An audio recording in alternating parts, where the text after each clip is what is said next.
around the country, what's happening? Well, because COVID has become the focus, people with heart disease, people with cancer, hypertension, and various things that are critical are choosing not to come in based on fear. So what that's doing is causing the health system to focus on COVID and not focus on a myriad of other things that are critical, because we don't have the staff there, and the major component is fear. People are saying, I don't want to go get seen by my doctor. What if I get the COVID? So there is a lot of secondary effects to COVID that aren't being talked about.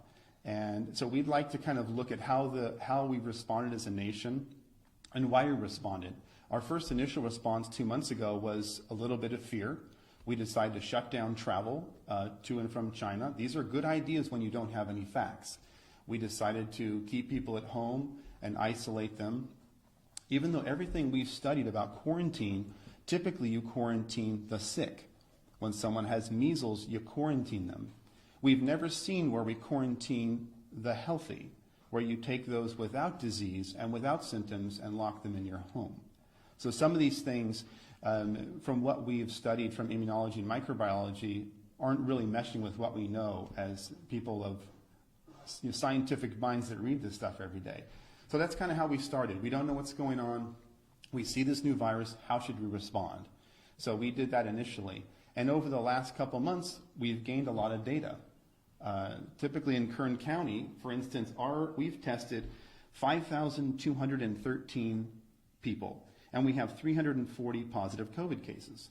Well, that's 6.5% of the population, which would indicate that there is a widespread viral infection, similar to flu. We think it's kind of ubiquitous throughout California. We're going to go over those numbers a little bit to kind of help you see how widespread COVID is and see how we should be responding to it based on its prevalence throughout society, or the existence of the cases that we already know about. So if we look at California, these numbers are from yesterday. We have 33,865 COVID cases out of a total of 280,900 total tested. That's 12% of Californians were positive for COVID. So as you guys know, the initial models were woefully inaccurate. They predicted millions of cases of death, not of prevalence or incidence, but death. That is not materializing. What is materializing in the state of California is 12% positives. Well, if we have 39.5 million people. If we just take a basic calculation and extrapolate that out, that equates to about 4.7 million cases throughout the state of California, which means this thing is widespread. That's the good news. We've seen 1,227 deaths in the state of California with a possible incidence or prevalence of 4.7 million. That means you have a 0.03 chance of dying from COVID-19 in the state of California. 0.03 chance of dying from COVID in the state of California. Does that necessitate sheltering in place? Does that necessitate shutting down medical systems? Does that necessitate people being out of work?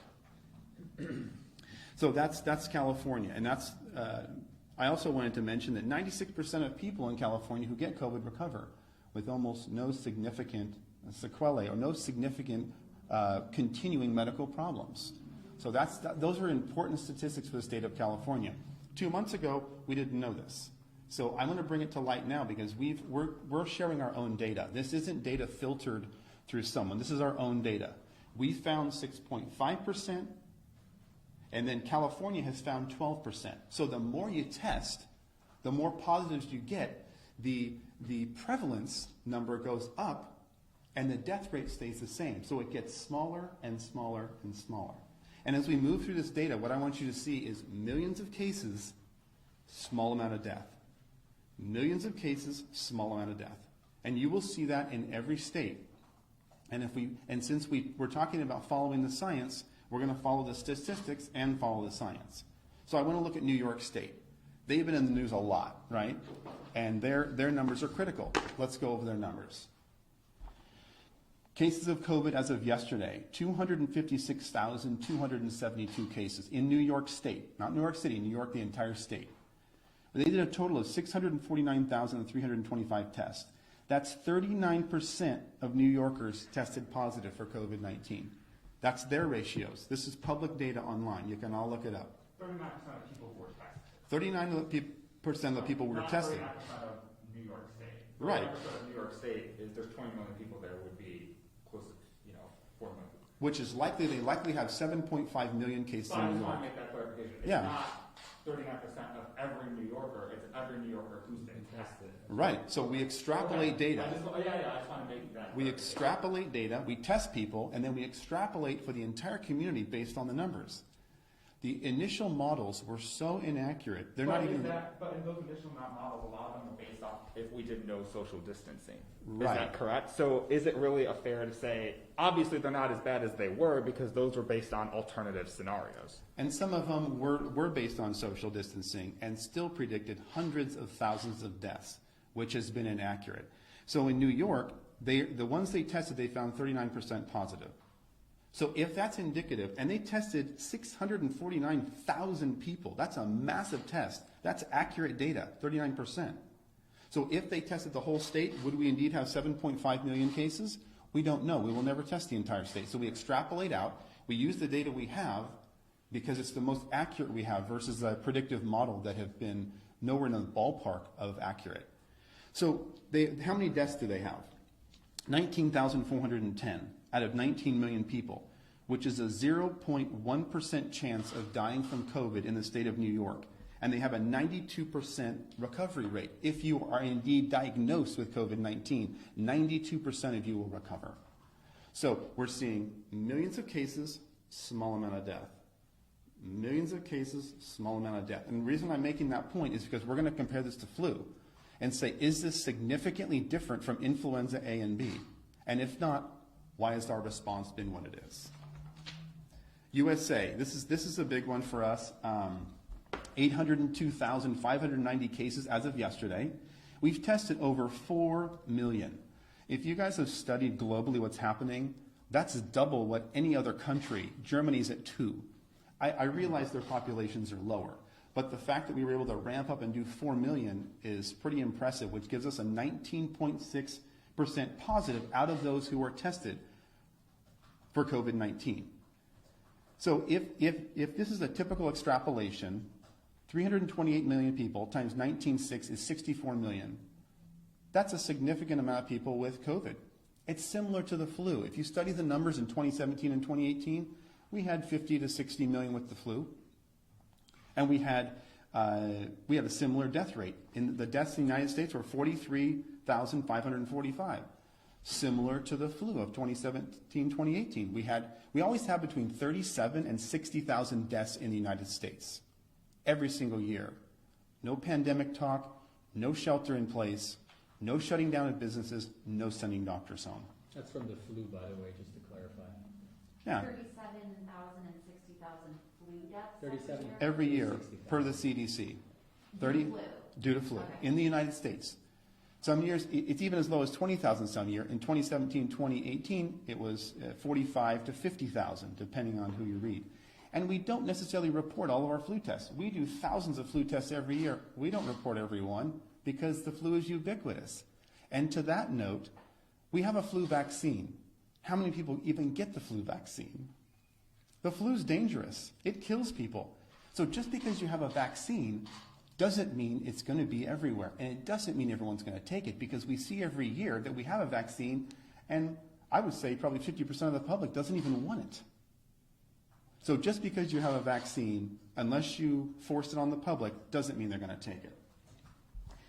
I want to compare the U.S. to Spain because Spain is number 2 in the race for the most cases, which is not a race we want to win. They had 204,178 cases in Spain, 930,000 total tests. So we did 4 million, they did 930,000. They had a 22% of all COVID tests were positive in Spain. 22% of those tested were positive in Spain. Spain has 47 million people. So that equates to about 10 million cases. If we extrapolate the data as we've been doing with every state, gives us about 10 million cases. How many died in Spain? 21,282 out of 47 million. You have a 0.05 chance of dying from COVID as a citizen of Spain, and a 90% chance of recovery from COVID without being on a vent, without being in a hospital. I wanted to compare the U.S. to Spain because we have the most amount of cases globally. So I thought that was important. And then when you bring up a system of lockdown, you automatically have to compare it to a system of no lockdown, Sweden and Norway. I'm Norwegian. Norway has lockdown. Norway has lockdown, Sweden does not have lockdown. What happened in those two countries? Are they vastly different? Did Sweden have a massive outbreak of cases? Did Norway have nothing? Let's look at the numbers. Sweden has 15,322 cases of COVID. They did 74,600 tests, which is 21%, similar to the other countries, 21% of all those tested came up positive for COVID. What's the population of Sweden? About 10.4 million. So if we extrapolate out the data, about 2 million cases of COVID in Sweden. They did a little bit of social distancing. They would wear masks and separate. They went to schools, stores were open. They were almost about their normal daily life with a little bit of social distancing. They had how many deaths? 1,765. California's had 1,220 with isolation. No isolation, 1,765. We have more people. What I'm getting at is millions of cases, very small death. Millions of cases, very small death. This is what we're seeing everywhere. Norway, its next door neighbor. This is where I come from. These are two Scandinavian nations. We can compare them as they are similar. Let's look at the data. Norway, 7,191 cases of COVID. Total COVID tests, 145,279. So they came up with 4.9% of all COVID tests were positive in Norway. Population of Norway, 5.4 million. So if we extrapolate the data as we've been doing, which is the best we can do at this point, they have about 1.3 million cases. Now their deaths as a total number were 182, fairly small, but statistically insignificant from 1,700, you realize. Millions of cases, small amount of deaths. 1,700, 100, these are statistically insignificant. So you have a 0.003 chance of death as a citizen of Norway and a 97% recovery. Their numbers are a little bit better.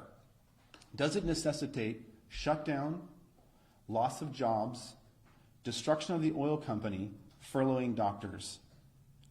That's the question I have for you. And I think the answer is going to be increasingly clear as we move through this data. The next thing I wanted to talk about is the effects of COVID-19, the secondary effects. COVID-19 is one aspect of our health sector. What has it caused to have us be involved in social isolation? What has it caused that we are seeing the community respond to? Child molestation is increasing at a severe rate.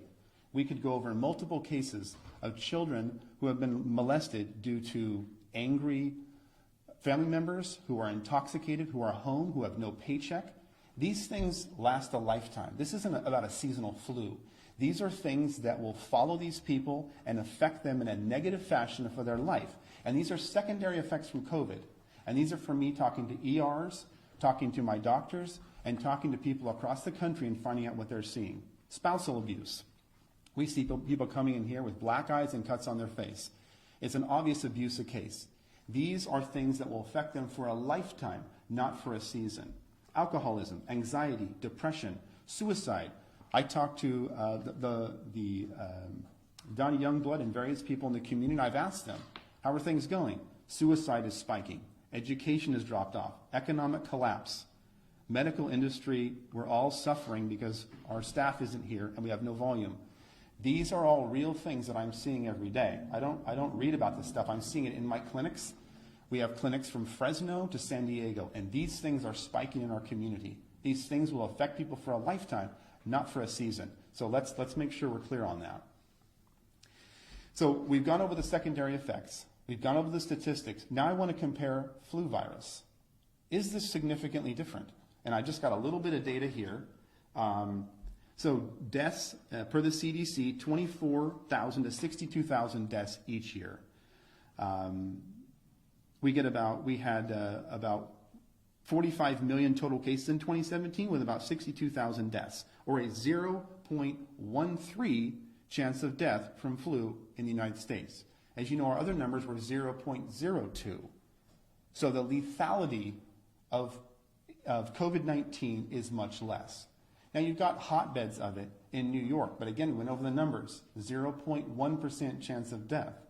Widespread, small amount of deaths. It's similar to flu, as a matter of fact. If we follow the science, as we've been asked to do, I'm following the science. This data is generated by the CDC, World Health Organization. The testing is generated by what we have done here. So we are following the science. Now I want to talk about the immune system. Dr. Masihi used to teach for immunology. We both had years of microbiology, biochemistry, and virology studies. We've made it our life's work to understand this stuff. And here, I'd like to go over some basic things about how the immune system functions so people have a good understanding. The immune system is built by exposure to antigens, viruses, bacteria. When you're a little child crawling on the ground, putting stuff in your mouth, viruses and bacteria come in, you form an antigen-antibody complex, you form IgG, IgM. This is how your immune system is built. You don't take a small child, put them in bubble wrap in a room and say, go have a healthy immune system. This is immunology, microbiology 101. This is not something, this is the basis of what we've known for years. What I'm seeing is when you take human beings and you say, go into your house, clean all your counters, Lysol them down, you're going to kill 99% of viruses and bacteria, wear a mask, don't go outside. What does that do to our immune system? Our immune system is used to touching. We share bacteria, staphylococcal, streptococcal bacteria, viruses. We develop an immune response daily to this stuff. When you take that away from me, my immune system drops. As I shelter in place, my immune system drops. You keep me there for months, it drops more. And now I'm at home, hand washing vigorously, washing the counters, worried about things that are indeed what I need to survive. Let's follow the science. This is immunology, folks. This is microbiology. This is what we've combined together. We have 40 years of experience in this. This is common sense immunology. So quarantining and social distancing is worse for us, you're saying? It decreases your immune system. You can't build an immune system by, if someone has a reduced immune system, you hide them away because they can't build an immune system. If you have a normal functioning immune system, you need interaction. When a child's in a womb, you're in this protected environment. When you come out, you have almost no immune system. You develop that through touching your mouth, touching your eyes, virus, bacteria, immune response, IgG, IgM. This is how you build a strong immune system. You think people are worrying too much? Of course they are, but that's from media telling them to. I am telling them sheltering in place decreases your immune system. And then as we all come out of shelter in place with a lower immune system and start trading viruses and bacteria, what do you think is going to happen? Disease is going to spike. And then you've got disease spike amongst a hospital system with furloughed doctors and nurses. This is not the combination we want to set up for a healthy society. It doesn't make any sense. So is Dr. Fauci wrong then when he says that COVID-19 is shown to be nearly 10 times deadlier than the flu? Initially, maybe that was true. But again, I'm going through the numbers. I'm not saying who's wrong or right. I'm going through the science and through the numbers. And I, like you, have been watching media and studying this for 2 months, night and day. I go to bed at 2 or 3 in the morning. Every day I read after my shift, and I say, what's going on here? I'm not in an ivory tower. I'm in seeing patients every day, and I'm collecting my own data. I didn't have data 2 months ago. I just shared my data. 6.5% of all patients we tested are positive. That's actual, unfiltered, non-political data. So respectfully, to go off that question, and I know you guys are obviously very intelligent, very accomplished physicians, do you think that you guys know more than the top immunologists in the entire United States, and that basically every country in the world has got this wrong, that accelerated urgent care has got this right? I'm not saying, again, I'm sharing the data. I'm not saying we're right, somebody's but wrong. But your conclusions from that data are different than what the top doctors worldwide are concluding. Why is that? Why They is that had no discrepancy? data. The data is coming the World in. Health Organization and the U.S. government has no data. No, I'm saying you have to give the virus time. From December to now, there was tons of hypotheses. You have to let the data work. Let the virus rise up, then we study it and we see, did we respond appropriately? Initially, the response, fine, shut it down. But as the data comes across and we say, now wait a second, we've never ever responded like this in the history of the country. Why are we doing this now? And you don't think that they're also studying that data and that their data is even more accurate and more timely than what we're getting here in Kern County? Go I mean, ahead. Yeah. What was your first name? Tim. Tim. So I think Oh, sorry. Thank you for your question. I think your question is valid, and obviously Dr. Fauci is a world-renowned immunologist, and a lot of the data that they originally gave us was theoretical, because coronavirus is a new virus. We've studied coronavirus since the 70s. Coronavirus was... Well, we've studied different coronaviruses. This one is novel. Like SARS is a form of coronavirus, MERS is a form of coronavirus. Sure. We've studied different times, but this one is new. So with all due respect, again, we haven't studied this virus. But if you let me finish... Let me finish. So every year, according to your argument that you just made, every year... Not an argument, just a question. Every year when we get the flu, it's a new flu virus, correct? Correct. But 99% of it is flu, correct? The way viruses change, they undergo mutations through their DNA, deoxyribonucleic acid. There are different types of mutations which either cause increased virulence and more likely decreased virulence, meaning how dangerous a virus is. So when coronavirus was, we've been studying coronavirus since the 70s. And this type of coronavirus that came out was first and foremost transmissible through human beings, and that was new. And I think any time you have something new in the medical community, I've been a doctor for 26 years. Anytime you have something new in the community, the medical community, it sparks fear. And I would have done what Dr. Fauci did, so we both would have initially. Because the first thing you do is you want to make sure you limit liability and limit deaths. And I think what they did was brilliant initially. But, looking at theories and models, which is what these folks use, is very different than the way the actual virus presents itself throughout communities. And there's different communities we're talking about here. Bakersfield, a lot more widespread than Manhattan. Very, very different. So you can't really... theory and reality are not always the same, and that's what Dr. Erickson is presenting. It's not about being right or wrong. Medicine, what they teach us is you practice medicine. I'm learning every day, so is Dr. Erickson. We all learn every day. It's not about being right, who's wrong. It's not a basketball game, who made the basket, who didn't.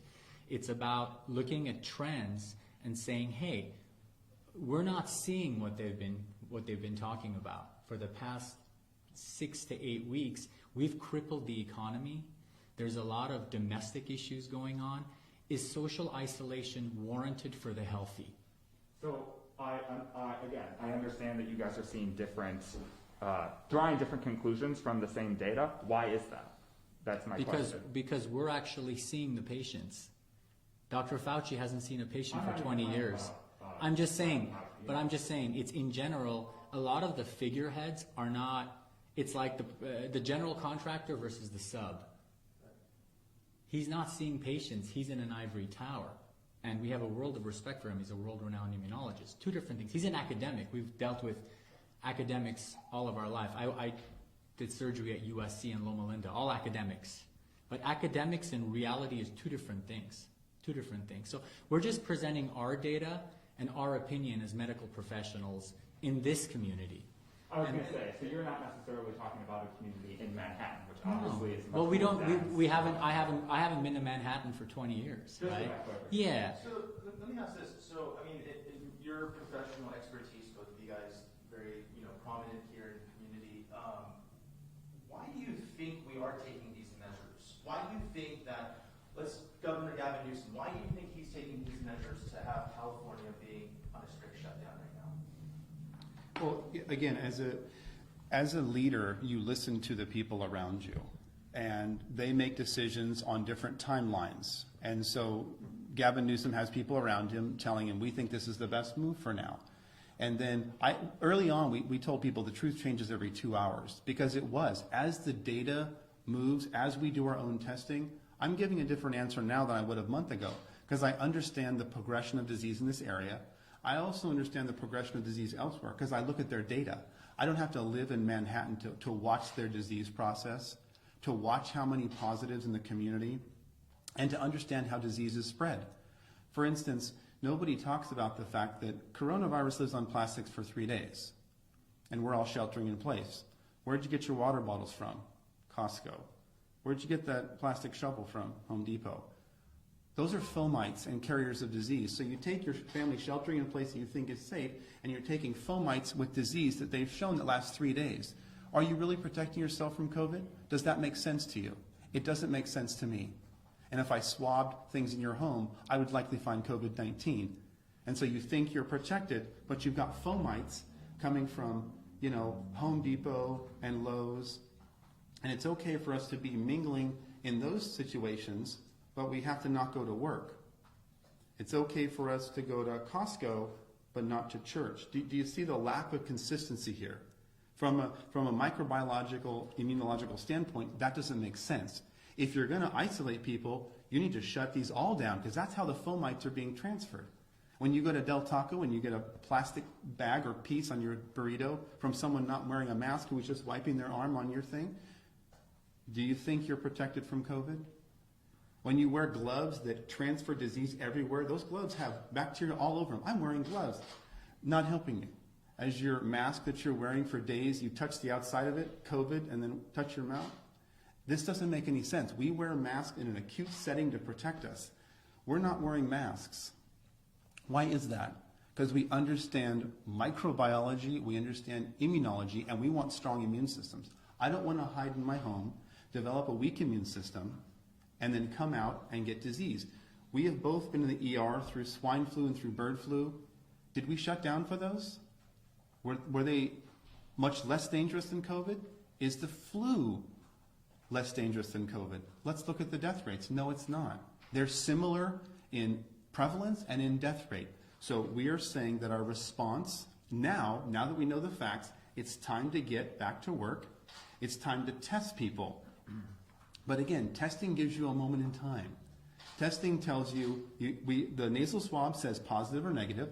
The blood vial, the tiger top or the finger stick gives you IgG, IgM. IgG being the long-term immunoglobulin we look at for immunity. But again, it's a moment in time. And what's interesting to me too is when someone dies in this country right now, they're not talking about the high blood pressure, the diabetes, the stroke. They say, did they die from COVID? We've been to hundreds of autopsies. You don't talk about one thing. You talk about comorbidities. Their vessels were narrowed. Their lungs were a smoker. COVID was part of it. It is not the reason they died, folks. It is one of many reasons. So to be so simplistic to say that's a COVID death because they have COVID, you know how many people die with pneumonia or people that die from flu? With flu, I should say. It's not from flu. Their lungs were compromised by COPD. They had a heart attack 2 years ago. They have a weakened body. We aren't pressured to test for flu. But ER doctors now, my friends that I talk to say, it's interesting. When I'm writing up my death report, I'm being pressured to add COVID. Why is that? Why are we being pressured to add COVID to maybe increase the numbers and make it look a little bit worse than it is? I think so. So this is what I'm hearing from physicians I talked to in Wisconsin, New York, and everywhere. So you think that physicians are being pressured to make the numbers look worse than they are? They're being pressured to add it to their diagnostic list. And so where is that pressure coming from, in your opinion? Well, I'm probably coming from the administration. So their administration is saying, or the Newsom administration?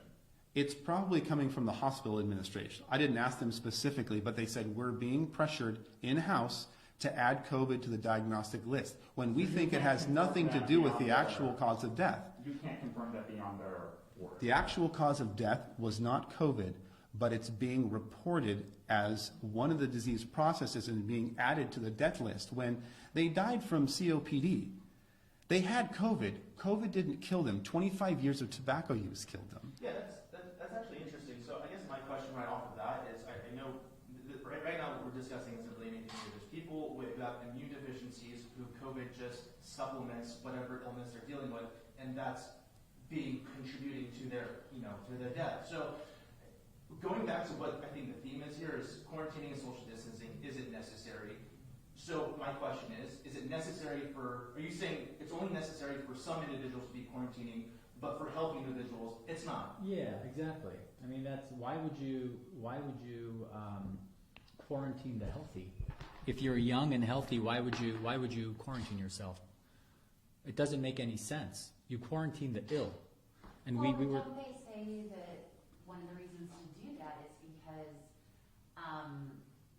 so many people are asymptomatic, and then they may take it home and spread it to Sure. someone who is immunocompromised. or Sure. something. I mean, isn't that part of the reasoning? 25% of patients who have COVID are asymptomatic, which is why we advocate for widespread testing. In order to open the economy, you have to have widespread testing. That's number one, no question about it. But historically, if you look at biblical times, you look at leprosy, Mycobacterium leprae, which is the bacteria that causes it. They isolated the sick. They didn't isolate everybody else. So isolating the healthy just doesn't make sense, in our opinion. So you guys think herd immunity is kind of the way to go then? Absolutely. I think so. There's I two think so. ways. Well, there's two ways to get rid of a virus, right? Either it burns itself out or herd immunity. For hundreds of years, we relied on herd immunity. Viruses kill people. End of story. The flu kills people. COVID kills people. But for the rest of us, we develop herd immunity. We develop the ability to take this virus in and defeat it. And for the vast majority, 95% of those around the globe, this is true. And when we look at people that have locked down and people that haven't locked down, we have massive data. It is not statistically significant whether you lock down or not. So why are we doing it? Do you think it's safe for the state to lift the lockdown? Yes. Would it be safe for people to be Yes. outside right now? Yes. I'm outside with no mask. Are the gloves and masks maybe a little bit too much right now? Is that kind of what you're saying in some Well, sense? again, do you want your immune system built or do you want it not built? The building blocks of your immune system is virus and bacteria. End of story. That's how you build it. And there's normal bacteria and normal flora. There's normal bacteria and normal flora that we have to be exposed to. Bacteria and viruses that are not virulent are our friends. They protect us against bad bacteria and bad viruses. So right now, if you look at Dr. Erickson's skin or my skin, we have strep, we have staph. All staph isn't bad, all strep isn't bad. They protect us against opportunistic infections. That's why when a baby comes out of the womb for the first 3 to 6 months, they're extremely vulnerable to opportunistic infections, which is why when we see a little baby in the ER with fever that's 1 month old, you do a spinal tap, you do a chest x-ray, you do blood cultures, you do urine cultures. But if you had a fever, I wouldn't do that for you. Why? Because that baby does not have the normal bacteria and flora from the community, whereas you do, because you've interacted with, you've gone to the gas station, you've gone to Home Depot. That's the difference. Normal flora, we all need normal flora. And what Dr. Erickson's saying is when you are self-isolating at home for 2 or 3 months, you lose that normal flora. So I guarantee when we reopen, there's going to be a huge amount of illness that's going to be rampant because our immune systems have weakened. And that's just basic immunology and virology. I just wanted to ask Dr. Erickson if you were done with your presentation or if you had more things to talk about, because I'm Let's see here. saving my questions for the end, and I just wanted to make sure. I had some conclusions, but basically our conclusions are that when I look at the basic tenets that we know of microbiology, and I say, do we need to still shelter in place? Our answer is emphatically no. Do we need businesses to be shut down? Emphatically no. Do we need to test them and get them back to work? Yes, we do. The secondary effects that we went over, the child abuse, alcoholism, loss of revenue, all these are, in our opinion, a significantly more detrimental thing to society than a virus that is proven similar in nature to the seasonal flu we have every year. We also need to put measures in place so economic shutdown like this does not happen again. We want to make sure we understand that quarantining the sick is what we do, not quarantining the healthy. We need to make sure if you're gonna dance on someone's constitutional rights, you better have a good reason. You better have a really good scientific reason and not just theory. We're going to work diligently to find a vaccine. And one of the most important things is we need our hospitals back up. We need our furloughed doctors back. We need our nurses back, because when we lift this thing, we're going to need all hands on deck. I know that the local hospitals have closed 2 floors. Folks, that's not the situation you want. We're essentially setting ourselves up to have minimal staff, and we're going to have significant disease. That's the wrong combination. So that's kind of the gist of what we wanted to get across today. And I've been working with some of the leaders, and I've talked to the head of the CDPH. I've gotten their opinion on this, and a lot of the leaders in Sacramento, and we're all in agreement. But we need to have Governor Newsom in agreement with us to lift this ban. I've talked to our local head of the health department, and he's waiting for that. Even though they're in agreement with me, they're waiting for the powers that be to lift, because the data is showing us it's time to lift. So if we don't lift, what is the reason? Well, I want to ask you about testing here in Kern County. We have, according to public health, just under 3,600 pending tests. If you compare that as a percentage to the rest of the state, that's very high, given we have 900,000 people in the state of 39.5 million. I know you're not public health. Why is our testing, the speed at which it gets done here in Kern County seemingly so bad? Well, demand. Unless you're going to grab people from their homes, people are afraid. They're sheltering in place. They're having problems with their diabetes and they won't come in. Do you think they're going to come in for a test? Not in your life. They're sheltering at home. So a lot of times you've probably seen our marketing. We do coronavirus testing. We've called the major businesses. You have to have people actually come to perform the test. If they're afraid to come in, which a lot of people are, we can't get the data. So you're talking about the medical staff as afraid to come in? No, the patients. Well, what I'm saying is that we have just under 3,600 pending tests. Right. People have been tested, but they haven't gotten their results back. That's about half of all of California. What's the Why are time we frame? so slow? What's the time frame on that? So this is, according to public health, this was updated this morning at 10 o'clock. But when were they tested? I mean, That I don't know. well, I mean, that's the most important. That's the most important piece of So data. why is a place like Los Angeles County, which has 10.1 million people, have a smaller percentage of pending tests than a They place do. like Kern? How many tests do they do? Well, I'll piggyback right off of that. So, I mean, if you look at the pending tests within the last 10 days versus the amount of negative and positive cases the county's reporting, it seems like it varies maybe 150 to 200 reports coming in a day, and that large number of just over 3,000 over 3,500 is still there. Yeah. So this idea of let's test everybody, do we even have the capacity to do that? I mean, even if they tested every single person here, there's 900,000 people in Kern County. There's 10.1 million in LA County. So why is Kern County seemingly lagging as opposed to other counties in California? And again, I appreciate that this isn't No, of your course. fault. No, it's not about a fault. This is a discussion. We do the majority of testing in Kern County for COVID. We do the majority of testing. And our folks, we have a couple hundred employees, are working night and day to serve this community. So we're at full speed. We can handle a lot more testing. We're seeing about half the volume we normally see.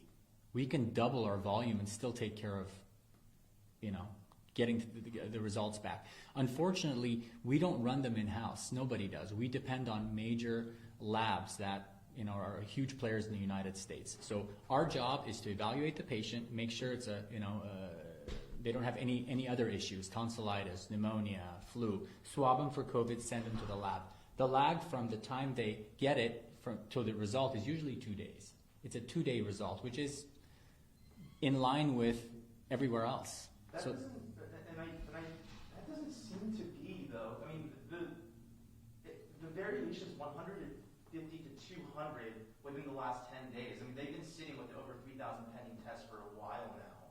So, how many people have you tested? Did you guys say? Yeah, we went over the numbers. I'll give them to you one more time. We've tested 5,213. We've had 340 positives. Now, we have people calling back from 7 in the morning till midnight. We can only speak to our data collection. Initially, the labs were taking 10 to 12 days to get results. That was about 6 weeks ago. Then they refined their process. They brought in more analyzers. So they automated. They were doing things manually. They automated the process, and now it's 1 to 3 days. All of our data is followed up on. These 5,213, these are called back. We do between 150 and 200 tests every single day of the week, including weekends. We have people calling back till midnight, every single patient. Our data is followed up on. I can't speak to what LA people are doing. I know what we're doing here. These tests have been followed up on. These tests are accurate to date. And if you look at the pending tests, 5,213 is the majority of them. So I know our processes. Maybe the hospitals are not sending them stat. I don't know. But our data is coming around 1 to 3 days. Got it. So Based you're on the saying data, what'd there's you no say? backlog for you guys? No, not at all. Based on your information, would you say it's safe to open up schools, sporting events, and for people to gather outside again, including gyms? Yeah, I would start slowly. I think we need to open up the schools, start getting kids back to the immune system. And the major events, the sporting events, these are non-essential. Let's get back to those slowly. Let's start with schools. Let's start with Cafe Rio and the pizza place here, because I can go into Sully's right now, which I did this morning. There was 25 people in there, and I can stand in line for 10 minutes, but I can't go in Cafe Rio and sit there for 10 minutes. Does that make sense to you guys? And I can go into Costco and I can shop with people, and there's probably a couple hundred people, but I can't go in Cafe Rio. So big businesses are open, little businesses are not. There's no science behind that. As we've gone over, that is not science. There's other factors in play that we don't have time to go into, but it's not science. I want to make that clear. So you're saying, I'm curious what you think needs to happen, or if someone came to you, the county, and said, what should we do to reopen? Because you said you think testing is important, but are you saying, it sounds like you're saying a slow reopening, starting with the most essential things and working from there. And then how would you propose doing wide-scale testing? Well, and I've met with all the CEOs and all the hospitals as early as yesterday, and I've met a couple times, and they've said, what's your capacity? We're trying to figure out our capacity. So it's an ongoing discussion, and from our perspective, we've said, let's start back opening the businesses up. People need revenue. They need the food chain. For instance, your Grimway, your Bolt House, they have thousands of employees. Well, they're all working. Have they all been tested? So our thing is start with the food industry and the food chain, test them, and what we're trying to do now is validate a finger stick test so that we can test people in 3 minutes. They're just coming out. So we're actually at noon today, we're supposed to meet with a major lab talking about running the Tiger Top, which is the blood tube alongside the finger test, doing our self-validation over the next week or two, getting that rapid test done so that people can test as they go into work. Boom, 3 minutes, negative, come.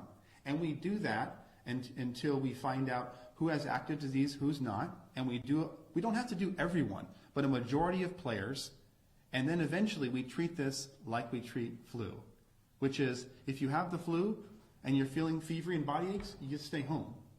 If you have cough, fever, shortness of breath, COVID is more of a respiratory thing, you stay home. You don't get tested. Even when people come with flu, a lot of times we don't test them. We go, you have flu. Here's a medication, or if it's been more than 2 days, you don't get Tamiflu, it works itself out. This virus is the same. You have COVID, go home, let it resolve, and come back. So someone who would test negative for the antibodies, should they be allowed to go back to work? They should, because they may be negative for the antibody for years. They may never get flu. We have people in their 50s who have never had flu. So you're just saying anybody who doesn't have an active coronavirus infection should be allowed to go back to Absolutely. work, whether they have the antibodies for it or not? Right. Okay. But you're saying that once we have the testing in place, is that correct? Well, if you have no symptoms, you should be able to return to work. Are you an asymptomatic viral shedder? Maybe, but we can't test all of humanity. Well, I think one thing I also wanted to add is we're going to miss cases. Sure. We're going to miss cases of coronavirus, just like we miss cases of the flu. I think one thing that is being televised is that we need to capture every single coronavirus patient. No, we don't, because that's not reality. Theory and reality are very, very different. We worked in ERs for 15 years. Theory and reality are very different. It would be nice to capture every coronavirus patient, yes, but is that realistic? Are we going to keep the economy shut down for 2 years and vaccinate everybody? That's an unrealistic expectation, I think.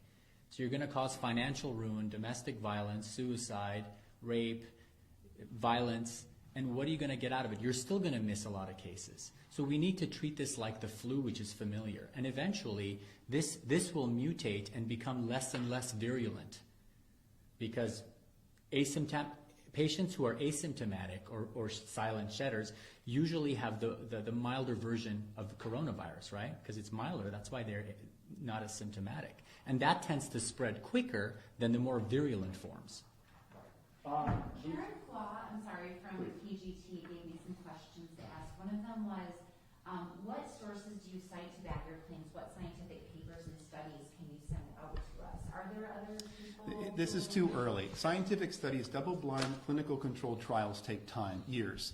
So we're doing the best with the data we have. I gave you the statistics. This is all common knowledge you can find online. This is their countries reporting to these different news entities. This is all common knowledge. This is not based on double-blind clinical controlled trials. Again, we've been studying microbiology for 20 years. This is our life goal. In our 20s and 30s, 40s, this is what we do. We throw this information against the backdrop of knowledge. We both have degrees in this, and say, is this legitimate? I don't need a double-blind clinically controlled trial to tell me if sheltering in place is appropriate. That is a college-level understanding of microbiology. That's next year. Next year, 2 years down the line. A lot of times in medicine, you have to make educated decisions with the data that you have. I can sit up, and on the 47th floor in the penthouse and say, we should do this, this, and this, but I haven't seen a patient for 20 years. That's not realistic. We're using the basic data that we have here, which we're happy to share with you guys. We have all the data. This is our data from Kern County. And because we're the largest testing center for Kern County, we're assuming our data is accurate for this specific area. How many tests have you guys done, and how many of your tests have come up positive? 5,000. We've done 5,236. 5,213. That's okay. 5,213, and we have 40 positive. 340 positives. 6.5% is our number. Is it coming to the point where it's getting unhealthy to stay inside and doing all these shelter-in-place orders? I think so. I mean, sorry to cut you off. Your vitamin D levels go down. You're not outside. You're not, your mood goes down. When your mood goes down, you're more likely to get sick. You get depression. Going outside is healthy. I mean, why can't you go to the park and walk around, but you can go to Home Depot and nobody's wearing a mask? It doesn't make sense. The inconsistencies and the incongruencies make no sense. That's the bottom line. So when Governor Newsom says restaurants, after the stay-at-home order, you might see waiters and waitresses wearing gloves and masks and giving you disposable menus, you guys disagree with that? No, it's not. We don't disagree with that. I mean, I think you can look at it from two different ways. I think if you're healthy and you don't have significant comorbidities and you're not immunodeficient and you're not elderly, you should be able to go out without any gloves and without a mask. I think if you are those things, you should either shelter in place or wear a mask and gloves. I don't think everybody needs to wear a mask and gloves because it reduces your bacterial flora.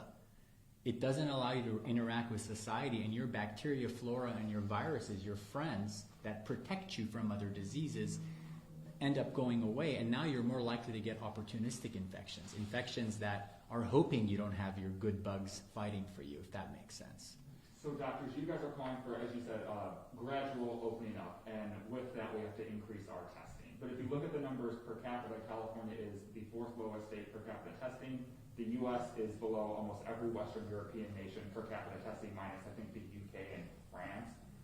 And Germany. Places like, no, we're lower than everybody minus the UK and France per capita.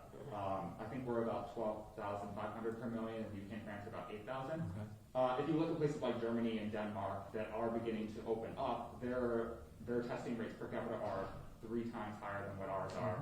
We also have their test positive rate is between 3 and 12%, which is what the World Health Organization says should be the positive rate. Ours is closer to 20% nationally. So at what stage do you think we get that adequate testing, which you guys are calling for, where we can start to take those approaches to get our economy moving again, start opening up? Well, I think. Do you think we're there now or no?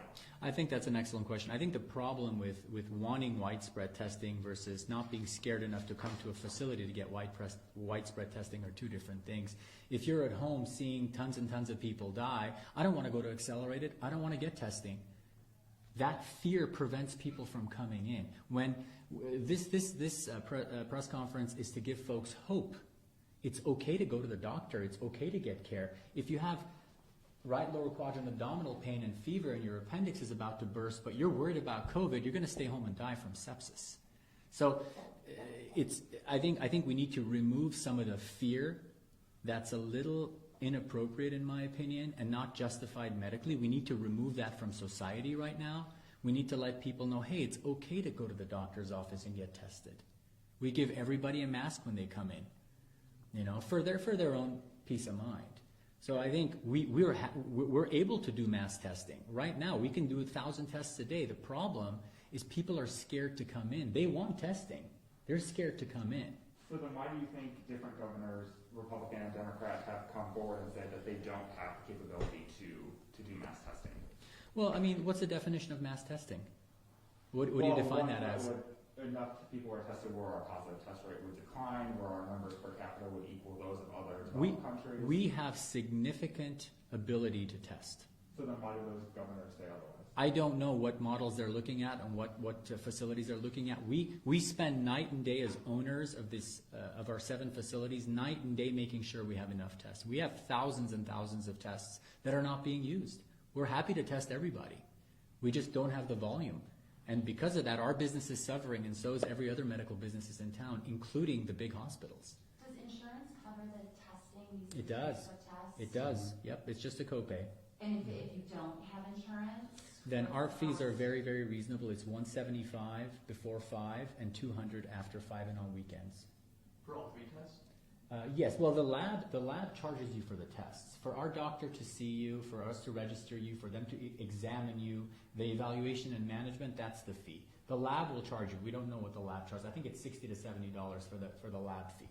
But the insurance covers everything. And another question from Karen Waugh was yesterday, the Board of Supervisors meeting, Matt Constantine, the head of Public Health Services, said that using a state model in our local data, that it was showing that we're tracking on this curve of about 40% social distancing, and that when we reach October, if we keep on that line, we will have so many cases that it will overwhelm our local hospitals.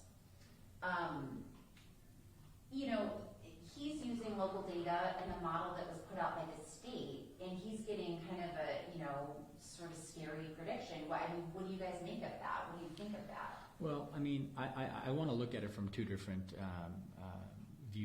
points of view. One is if we keep the economy shut down till October, what's going to happen? Homelessness is going to go up. People's lives are going to be ruined. And there's so many other secondary effects of COVID-19, which Dr. Erickson presented eloquently. I think you have to look at that, and then you have to look at what are we going to lose? Well, seasonal flu rises in October as well. What do we do every year with seasonal flu? Does everybody stay home? Did you stay home last year for seasonal flu? Did you, Tim? Did anybody stay home for No, this is just like the flu. Because it's unknown, it's not. The flu has been killing people for 100 years, since 1918, since the massive pandemic. But the flu is just, we know what the flu is. It's familiar to us. So we're not scared of it. Oh, it's just the flu. I've had several patients in their 30s and 40s die in the ER when I used to work in the ER from the flu. Oh, it's just the flu. But if it's coronavirus, it's coronavirus. We all need to be scared. So it's because it's unknown. The unknown always scares us. So in my opinion, what are the risks? What are the benefits of social isolation? And we think that the risks of social isolation are too high. So you guys own and run this facility, is that correct? Mm-hmm. We have 7, yes, all of them. Yep. What would you say to critics who would say, well, they've got a stake in this game, they are pushing this data, or their representation of this data because they don't want to lose money? What would you say to those folks who say, I'm going to believe, you know, maybe someone else who, you know, the wider world scientific community who says these 2 doctors, despite their, you know, intelligence, they have an ulterior motive? What would you say to those people? Talk to ER doctors who have no ulterior motive. They have the same viewpoint. There's a post today from a doctor from Wisconsin. I encourage you all to read it. I'll share his story with you. It is exactly what we're saying. And he eloquently displays, he's an ER doctor. He says, I'm walking into this war zone. Our ICUs are empty. I'm scared to go to my own place of work. There's no patients, but we have people in hazmat suits checking my temperature as I walk through the doors. He's like, something else is going on here. This is not about science, and it's not even about COVID. When they use the word safe, if you listen to the word safe, that's about controlling you. So when I talk to all my ER doctors who work in a hospital, no stake in the game, same opinion. That's how I'll answer your question. We all have the same opinion. So then you say that, so hospitals are losing money right now, most of them.